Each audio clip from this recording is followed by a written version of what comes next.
Mesdames, Messieurs, merci de faire confiance à Radio Côte d'Ivoire, évidemment, nous présentant vos différents problèmes, les problèmes présentés à la nation, à l'idée que des solutions plutôt durables soient trouvées en direct maintenant au téléphone 27 20 21 44 48 ou encore le 27 20 21, le 27 20 24 27 87. Voilà, on va se rendre à Cocody, c'est bien à Abidjan avec Baba Traoré. Bonjour. Oui, bonjour. Voilà, vous revenez sur le problème du trésor. Oui. D'accord, allez-y. Je reviens sur le problème du trésor. Parce que moi, je n'arrive pas à comprendre que le trésor qui est chargé de gérer les deniers de l'État puisse prendre des engagements avec des Ivoiriens qui veulent investir et qui prennent des engagements et puis ils ne peuvent pas payer. Alors vraiment, moi, je n'arrive pas à comprendre. D'accord. Alors vous, vos factures font combien? Ça fait combien de temps que ces factures sont au trésor? Depuis décembre 2021. Décembre. Les factures ont été déposées chez l'agent comptable central du trésor qui est chargé du paiement du règlement. Et jusqu'à présent, rien n'est payé. Et j'ai eu la chance de l'avoir au téléphone. Il me dit d'aller vers celui qui m'a donné le bon de commande pour lui dire que lui n'a pas de dotation pour payer la facture. J'ai dit, mais c'est pas normal. Parce que le Trésor ne peut pas faire d'engagement sans qu'il y ait un compte en contrepartie. Donc, il y a un problème là. D'accord. Alors, je pense que ça, c'est un problème assez délicat. Je ne connais pas les tenants et les aboutissants. J'aurais bien voulu vous demander de vous rapprocher encore du supérieur de ce dernier. Si vous le voyez que ça ne marche plus, je pense qu'il faut monter plus haut, il faut voir son supérieur, lui expliquer clairement cette attitude-là, puis voir ce qu'il y a lieu de faire, de mon point de vue. Oui, parce que je vais vous dire une chose. Moi, j'ai fait mes propres enquêtes. Oui. Il semble que l'agent comptable central est celui qui donne les marchés, là, qui est la direction des marchés, des moyens généraux du Trésor. Les deux fonctionnaires ne s'entendent pas. Il y a une guéguerre entre eux. Et donc, quand l'autre fait partie des documents là-bas pour le règlement, il les met dans son tiroir et puis il ne fait rien. Alors, donc, quand vous voulez mettre les bâtons dans les roues de l'autre, c'est à vous qui fait du mal. C'est à nous qui fait du mal. Ah oui, d'accord, je vois. Et c'est leur propre collaborateur qui nous dit ça. Ok, donc ça, c'est un problème en interne qu'on peut régler rapidement pour éviter des problèmes aux clients, aux usagers. Vraiment. D'accord. Nous ne sommes pas des philanthropes. Très bien, donc on a bien compris, le Trésor central doit revoir sa façon de travailler. Les problèmes internes ne doivent pas impacter sur les fournisseurs, les clients. Enfin, absolument. Vous n'avez rien à y voir, donc il va falloir éviter ça, n'est-ce pas? D'accord. Voilà. On a bien pris. Je pense qu'ils ont bien compris. Hier, aujourd'hui, je crois que le message est très bien passé. En tout cas, M. Baba Traoré, un peu de patience. J'espère que les choses vont s'arranger très rapidement. Du coup, vous êtes passé sur Radio Côte d'Ivoire et je peux vous dire que les choses vont s'arranger. Merci. Bonne journée à Cocody. On va aller à Biancouma avec Dianda Ilassi. Bonjour. Alors, oui, bonjour, monsieur. Oui, on vous écoute. On parle de... Moi, une petite insistance. C'est pas Biancouma, c'est à Blekoum. Biancoum. Blekoum, dans la sous-préfecture d'Abengourou. Blekoum. Voilà, dans la sous-préfecture d'Abengourou. D'accord, tant pour moi, Blekoum. Voilà, nous sommes dans un village à quelques kilomètres d'Abengourou. Et nous sommes dans une zone où il y a la forêt classée.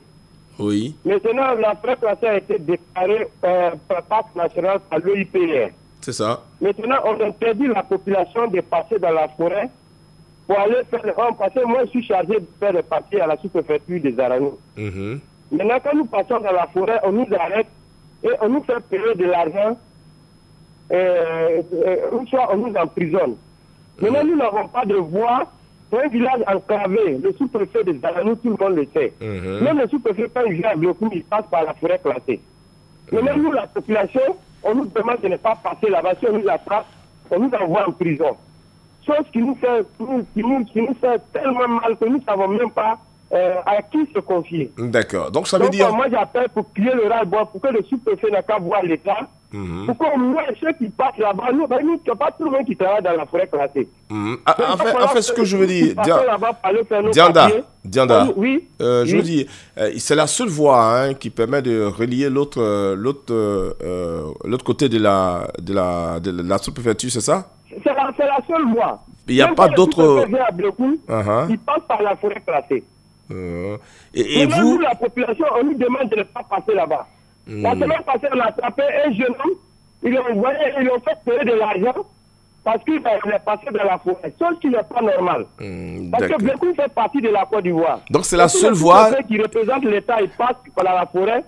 C'est pas la population qui n'a pas le droit de passer dans la forêt. Je vois. Donc depuis que Blekoum existe, c'est la seule voie qui relie Blekoum à l'autre localité. Oui, c'est la seule voie. C'est la seule voie. Ah d'accord, ok. Toutes les autorités d'Abengourou, jusqu'au sous-préfet, ils le savent. Mais quand ils vous interdisent de... quand vous demandez à l'État d'envoyer Blekoum sur la Niensieux, parce que si nous dépendons de la sous-préfecture d'Aniensieux, ceux qui étaient avant, on va faire nos papiers là-bas. D'accord. Mais si ils nous ont confié à Zaranou, alors il faut que nous permettent de passer dans la forêt classée. Tout à fait, je suis d'accord. C'est ça qui est le problème. D'accord. On a bien compris. C'est le rôle. On a bien compris, Dianda Ilassi. Je crois que le message est passé. On a bien compris. Blekoum, il y a une seule voie pour rejoindre l'autre localité. Et il nous dit notre ami Dianda Ilassi, même le sous-préfet passe par là, donc il ne comprend pas pourquoi ils sont interdits de passer, d'autant plus que c'est une forêt classée. Bon, ok, je crois que les autorités compétentes ont bien pris le message, on va trouver la solution, soit on les rattache à Niansoué ou on leur permet de passer là pour aller faire leurs différents papiers. Voilà ce qui est dit et proposé par Dianda Ilassi. Merci et bonne journée à tous nos amis de Blekoum. On va à Dironefla, ici à Kaboré. Bonjour. Bonjour Didier Fondin. Voilà, merci d'être avec nous. On va parler de route avec vous. Oui. Allez-y. Je vais parler de route dans la ville de Digonefla. À Digonefla, dans la ville de Digonefla, il n'y a pas de route. Le maire fait ce qu'il peut, mais le maire ne peut pas tout faire en même temps. Il n'y a même pas de route. Le Premier ministre Amadou Gon-Coulibaly avait promis 6 km de bitume dans la ville de Digonefla. Jusqu'à présent, rien. La police même qui est venue tout récemment, il n'y a même pas de route pour circuler. Ils ne peuvent pas circuler sur la grande voie seulement. Dans la ville, il n'y a même pas de route. D'accord. J'interpelle le ministre des Infrastructures, il n'a qu'à tourner vers Digonefla. Même s'ils n'ont qu'à venir faire un reportage sur la ville de Digonefla pour voir ce qui se passe à Digonefla. Il n'y a pas de route. D'accord. En tout cas, le maire fait ce qu'il peut. Il n'y a pas de route. Oui, ben, il fait ce qu'il peut, mais en même temps, il ne fait rien. Parce que vous dites qu'il n'y a pas de route, vous dites qu'il fait ce qu'il peut. Il fait ce qu'il peut dans quel sens? Il fait déjà quelque chose. Le budget de la mairie ne peut pas tout faire. Donc, vous ne pouvez pas dire qu'il fait ce qu'il peut. S'il n'arrive pas à faire route, alors que vous plaignez qu'il n'y a pas de route, comment vous dites encore qu'il fait ce qu'il peut? Donc, c'est que le maire a réalisé on ne va pas venir faire de la propagande pour rien. Si vous demandez la route, on s'adresse à qui de droit? Voilà. S'il n'y a pas de route, ça, ce n'est pas du ressort du maire. Je crois que... et d'ailleurs, il n'a rien fait. On ne va pas venir parler de lui, il fait ce qu'il peut. Alors, il faut évoquer le problème simplement et puis on cherche la responsabilité, à qui confie cette responsabilité pour réaliser. Voilà. Je crois que c'est le plus important. On a bien compris. Il n'y a pas de route à Digonefla. Ici à Kaboré, nous le dit. Alors, le message est passé sur Radio Côte d'Ivoire. Vous savez que c'est une radio sérieuse, crédible. Donc, forcément, il y aura une solution. Bonne journée à nos amis de Digonefla. On va aller à Blanc-le. Blanc-le, d'après ce que j'entends, ça ne doit pas être loin de Mans. Kwame Doga, qui nous appelle de Blanc-le. Bonjour. Monsieur Kwame, bonjour.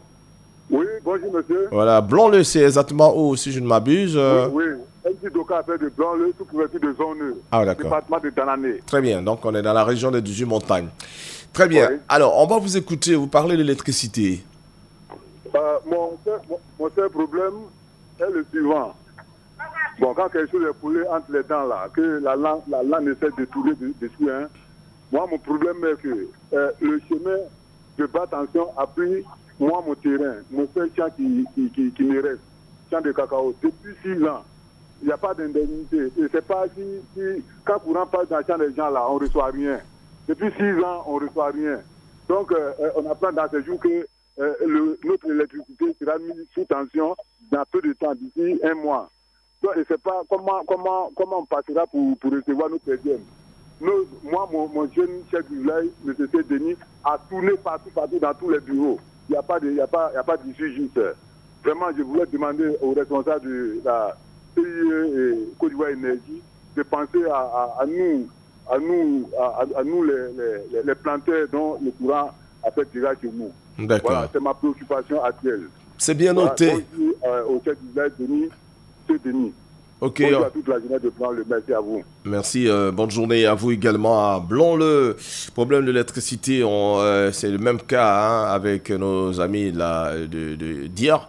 Et puis bon, côté route, c'est Digonefla qui n'a vraiment pas de route, associé à Vavois également.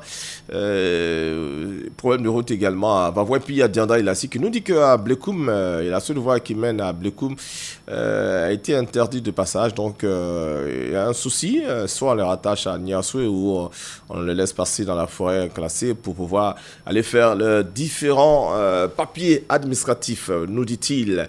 On va revenir à Abidjan, à Yopougon Niangron, certainement avec Blesson Gaël qui nous appelle de Yopougon Niangron. Il n'est pas encore au téléphone, je rappelle le numéro de téléphone pour ceux qui nous rejoignent seulement aujourd'hui. 27 20 27 20 21 44 48 27 20 24 27 87 sont les deux numéros pour nous dire ce qui ne marche pas. On parle de problèmes de développement de société, voilà, tout simplement. Et puis on espère qu'à l'issue de tout cela, le gouvernement, l'État, les autorités vont vous aider à trouver des solutions. Nous y sommes à Yopougon évidemment. Blesson Gaël, bonjour. Bonjour monsieur. Voilà, vous nous parlez des frais d'accouchement. Il s'agit de quoi juste? Exactement. Dans la région de Divierville. Ah, vous voulez parler de Divierville? D'accord, allez-y. Je ne sais pas si je voulais savoir s'il y a un prix de l'accouchement qui est plafonné ou bien c'est les hôpitaux qui fixent les prix d'accouchement. On dit des accouchements. Dans cette région. On dit que c'est gratuit. C'est gratuit, vous le savez. Ah, mais là-bas, les frais d'accouchement sont montés à 50 000 francs. Frais d'accouchement. C'est là dû maintenant depuis combien d'années aujourd'hui? Dans les hôpitaux publics. Les médecins de là-bas fixent le prix à 50 000 francs. L'hôpital public? Allô? Vous dites que c'est dans un hôpital public? Oui, c'est dans un hôpital public, à Divierville même, Divierville. Et là-bas, l'accouchement à 50 000 francs. L'accouchement à 50 000 francs. Et vous avez les preuves là Ma camarade même est là-bas actuellement. On vous a donné... Qu'est-ce que vous avez acheté? Qu'est-ce qu'ils ont mis dessus sur la facture? Bon, il n'y a même pas de facture en tant que telle. C'est le plafond qui arrive. Quand ta femme arrive dans cet hôpital, pour l'accouchement, après l'accouchement, pour le retrait de la femme, il faut payer une somme de 50 000 francs. Une première grosse on a fait. Mais j'ai trouvé que ce n'est pas normal. Abidjan, même qu'Abidjan où moi je suis, les frais même ne montent pas jusqu'à 10 000. Il y a quelques endroits que nous payons, mais là-bas, c'est vraiment compliqué. À l'hôpital de Divierville, les rendez-vous même sont chers. On va avoir au moins 5 000 francs d'abord pour aller à un rendez-vous. D'accord. À l'hôpital, vous dites qu'à l'hôpital de Divierville, les accouchements sont payants. 50 000 francs par accouchement, c'est ce que vous nous dites. Oui, exactement. D'accord, on a bien pris. Si vous avez des contacts, on va appeler pour vérifier. Oui, tout à fait, tout à fait. Ne vous en faites pas. Quand vous nous donnez les informations, il y a forcément des gens sur le terrain que vous ne pouvez pas imaginer, qui sont juste autour en train de voir si effectivement ce que vous dites est vrai. On a bien pris, cher ami Blesson Gaël. Et on salue tous nos amis de Didier V. Si c'est le cas, on va espérer que les choses changent pour le meilleur de nos mamans qui vont donner la vie. Voilà, c'est grâce à toutes ces mamans-là que nous sommes là aujourd'hui. Donc, il faut les faciliter la tâche. On ne va pas demander à une maman d'aller souffrir et puis payer encore 50 000 francs à la sortie. C'est très compliqué. Merci Blesson Gaël. On vous souhaite une bonne journée. Alou Kouadio, lui, nous appelle de Daloa. Bonjour, Alou. Oui, bonjour, monsieur. Voilà, vous nous parlez de l'âge de limite au concours. C'est bien ça. Oui, il s'agit de quoi? Bon, en fait, il y a un souci. En fait, lorsque le ministère, le ministère de la fonction publique limite les âges de diplôme, vraiment, c'est pas normal. Parce qu'il y a des gens qui ont reçu leur formation depuis 2008 ou 2009 qui ont eu leur diplôme. Et lorsqu'on va passer les concours, on nous dit qu'il faut les diplômes récents pour pouvoir passer les concours. Or, avant, c'est l'âge qui pouvait éliminer les candidats au concours. Si on limite l'âge, les parents Allô? a mis son enfant à l'école, l'enfant a eu son diplôme et il n'a pas passé le concours. Allô? C'est pas normal. Allô? On limite Allô? l'âge. Allô? Pendant ce temps, l'enfant a reçu une bonne formation. Allô? Allô? Allô, je peux vous parler là, il est parti. Je voulais juste poser une question, savoir c'était dans quel ministère, quel concours il a eu à passer. Mais évidemment, il faut mettre de l'ordre. Hein, on a dit que c'est 35 ans pour la fonction publique le Grand Massy. Donc, si vous n'êtes pas dans la fourchette des 35 ans, bon, essayez, c'est ça aussi la loi. Hein, mais il y a parfois où on fait quand même des faveurs, hein, je pense, hein, quand on regarde le CV. Mais la loi, c'est la loi. Quand c'est décidé, on ne peut que se plier à la loi. Donc, de mon point de vue, je pense que pour le moment, on va respecter ce qui est dit. Et puis, bon, après, on va voir si on peut négocier. Mais ça n'a rien à voir avec ce qui est déjà donné comme loi. Il faut respecter la loi, tout simplement. On va aller à Ndrikro, c'est à Guitry, avec Frondo Kofi. Bonjour, Frondo. Oui, bonjour, monsieur. Voilà, nous vous écoutons, monsieur Frondo. Ok, moi c'est Frondo Kofi Innocent, j'appelle de Ndrikro. C'est ce que je dis. C'est ce que je dis, il faut gagner du temps. On y va, on va parler de route. Voilà, bon, vraiment, on a besoin de route. Depuis l'année passée, j'ai interpellé beaucoup de fois. Donc, vraiment, aujourd'hui, je demande encore pardon à maman Yao Patricia de penser à nous. Nous qui sommes en Djibouti, on a problème de route. Même aujourd'hui. Maman Yao Patricia, c'est qui? Allô? En ville, là, on a des problèmes. Frondo? Oui. Maman Yao Patricia, là, c'est qui? Pardon? Maman Yao Patricia, c'est qui? Ouais, c'est maman députée, mère députée qui a dit Kouta là. Ah, d'accord, ok. Oui, donc je voulais demander pardon à notre maman de nous aider en Djibouti. Vraiment, on souffre. On souffre beaucoup, on a plein de routes. D'accord. Ils n'ont qu'à nous aider ici. Et ça vous aider aussi à Abidjan. D'accord, il n'y a pas de souci, évidemment, parce qu'on va sortir les produits agricoles, évidemment. Merci, hein, Frondo, Kofi, problème de route, hein, c'est un problème général. Hein, petit à petit, la Côte d'Ivoire est en train de se dessiner. Et quand vous sortez, vous voyez qu'il y a du travail qui a été réalisé en dépit du fait qu'il y en a encore beaucoup à faire. Merci beaucoup, Frondo Kofi. Moro Yao nous appelle de Assendi, c'est à Kounfao. Oui. Bonjour, oui. Moro. Bonjour, monsieur Ami des Jeunes. Oui, toujours. Oui, je parle de la route ce matin encore. Allez-y. Mon village, c'est Amodi. Ah, c'est Amodi, d'accord. C'est situé dans la sous-préfecture de Konfao. De Tabaye au moins. En tout cas, de Sogui jusqu'à Amodi, il n'y a pas de route. D'accord. La route est marécageuse. C'est un secteur où on produit tout, sauf l'ananas et le coton.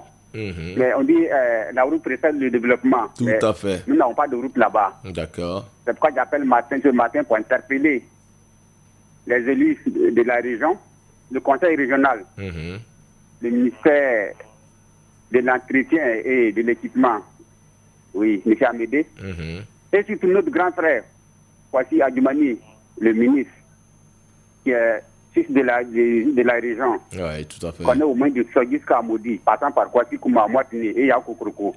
Nous n'avons pas de route. Nous demandons au moins un reprofilage de cette voie pour que nous puissions vivre un peu à l'aise. Voilà, la route est exacte. Il n'y a pas de route. À Moro. Oui, il n'y a pas de route. C'est exactement où ça? À Sandi? À Amodi. Amodi. Oui, oui. Amodi jusqu'à où? De Sogui jusqu'à Amodi. Ah, de Sandi jusqu'à Amodi, d'accord. C'est dans la sous-préfecture de Tabagne. Ok, c'est bien noté, on a bien pris. Merci beaucoup. Voilà, ils ont bien compris, hein. Le message est bien passé. Merci, bonne journée à tous nos amis là-bas. On va aller à Gueyo avec Kofi Luku. Bonjour. Oui, bonjour. Voilà, on parle de cacao avec vous. Oui, oui. Allez-y. Ah, depuis le prix fixé là, ça n'achète pas ici là. Les cacaos sont stockés, on ne comprend pas. Donc on demande beaucoup à l'État, pardon, d'accord, acheter le cacao sur le marché pour pouvoir avoir un peu d'argent sur nous. D'accord. Actuellement, les élèves sont partis. Donc pour le moment là, ça n'achète pas. Donc on demande beaucoup à Alassane Ouattara.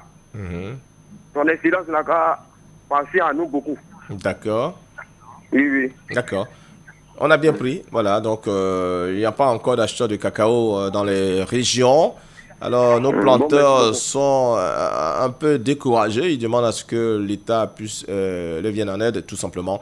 Alors, donc, on a bien pris le message. Depuis hier, avant-hier, je crois que c'est le même message qui passe. Il n'y a pas d'acheteurs. Les cacaos sont encore dans dans les greniers et dans les magasins, c'est stocké. Alors donc, ça crée pas mal de désagréments à nos chers planteurs, à qui nous disons bonjour et beaucoup de courage ce matin. Merci le coup Kofi de Gueyo qui nous en parlait justement. Je rappelle le numéro de téléphone 27 20 21 44 48 27 20 24 27 87 pour nous dire ce qui ne marche pas là-bas chez vous, dans vos différentes localités. Et puis voilà, on espère qu'à l'issue de tout ce que vous allez nous dire, le gouvernement ou les autorités compétentes à l'écoute vous permettront d'avoir des lendemains meilleurs. Évidemment, on va aller à Bengourou, avec Gourou Zakaria. Zakaria, bonjour. Bonjour, monsieur Didier Faner. Merci. Alors. Ça fait un bail quand même. Oui, franchement, oui, ça fait vraiment un bail. D'accord. On vous rappelle en chaque moment. On se rappelle de vous. D'accord, il n'y a pas de problème. Vous savez qu'à Bengourou, c'est chez moi, hein? C'est ça, je connais bien ta famille. Ah bon? Ok, alors à l'essentiel. On va à l'essentiel, mon frère. Allez-y, on vous parle de. C'est pour un remerciement. Ah ben c'est bien. Le remerciement va vers le président de la République et son gouvernement en tant qu'un paysan. Donc, concernant le prix du cacao. Oui. En tout cas, le prix est abordable à 900 francs. C'est à saluer, mais il y a beaucoup de choses à faire. C'est ça. On me demanderait, je vais faire mes demandes auprès du président de la République à ce que les coopératives soient financées rapidement afin que les petits planteurs puissent bénéficier de leurs efforts, c'est-à-dire avoir l'argent rapidement. Effectivement. Vous savez, j'ai constaté qu'il y a des auditeurs qui appellent, lorsqu'on livre cacao, on est obligé d'attendre au moins une semaine ou 2 semaines au-delà avant de pouvoir de l'argent. Donc là, en tout cas, ça cloche un peu. D'accord. Monsieur Gourou. Donc il va falloir améliorer les choses. Oui, tout à fait. Financer les coopératives rapidement. D'accord. Monsieur Gourou. Les planteurs puissent. Mon cher frère Gourou. Oui. Dis-moi un peu la filière, on va dire le conseil café cacao là, son rôle dans ce travail là, c'est quoi finalement? Le conseil café cacao vraiment joue son rôle. Mais vous voyez, si le planteur il a un problème, qu'il va vers un acheteur, c'est-à-dire si on dit les acheteurs véreux, vous savez, il y a des acheteurs qui payent et puis revendent avec les coopératives. Bien sûr. Donc il est obligé de vendre au bas prix. Alors que le prix est bien respecté, mais où les prix sont respectés, tu es obligé d'attendre au moins une semaine ou quelques jours pour avoir de l'argent. Donc vous savez que c'est comme si c'est un dépôt-vente. Donc en fait, on voudrait que ça soit que les coopératives puissent avoir les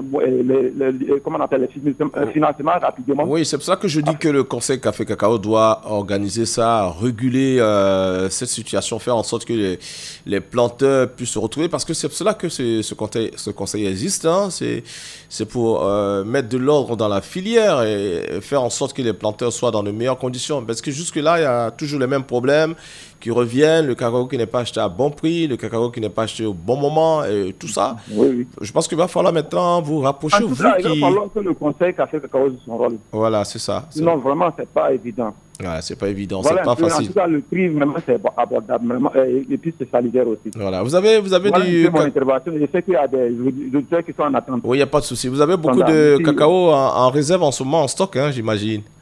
Oui. Ah ouais, combien de tonnes comme ça? 2, 3, voilà. Ça ne va pas trop. Je suis un nouveau planteur en tant que jeune. Ah, d'accord. Donc, on arrive à avoir un peu quand même pour faire les petits problèmes pour les employés et faire du business, non? C'est déjà pas mal. Merci beaucoup, Gourou Zakaria. Portez-vous bien à Bengourou. Salut la famille. Au revoir. On va à Yamsoukro avec Nguessan Ange. Bonjour. Bonjour, Radio Côte d'Ivoire. Monsieur Nguessan, vous avez la radio allumée?